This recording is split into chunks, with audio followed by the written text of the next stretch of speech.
بابا جی سے درخواست کروں گا تشریف لائیں گے اور تلاوت کلام پاک سے اس تقریر شریف کا آغاز ہوگا۔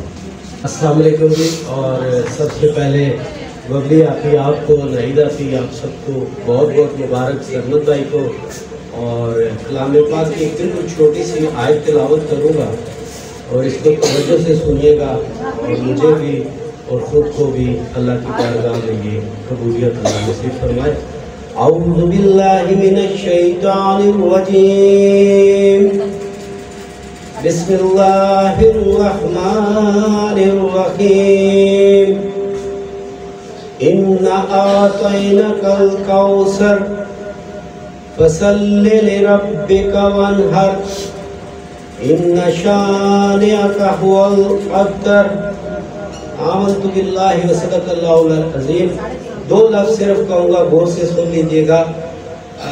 میں نے پڑھا اور یہ اللہ پاک کا حکم ہے، میں اس کا مفہوم آپ لوگوں تک پہنچا دوں۔ قرآن پاک میں دو مختصر ترین صورتیں ہیں، سورہ کوثر ہے اور سورہ اخلاص ہے، قل اللہ احد۔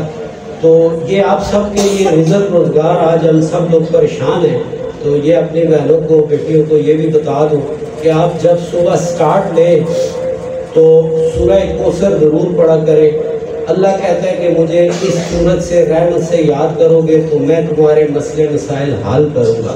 اور جب آپ رات کو بستر پہ سونے لگتے ہیں تو سورہ اخلاص ضرور پڑھا کریں، قل هو اللہ احد اللہ الصمد لم یلد ولم یولد ولم یکن لہ کفوا احد۔ مفہوم اور اس کے بعد میں کسی دن بات کریں گے، اگر آپ لوگ کسی کلاس میں سننا چاہیں گے تو اپنے صبح کا آغاز لازمی سورہ کوثر سے کیا کریں، اور اپنی رات اختتام جو ہوتا ہے سونا ہے وہ سورہ اخلاص پہ کیا کریں۔ بہت بہت شکریہ۔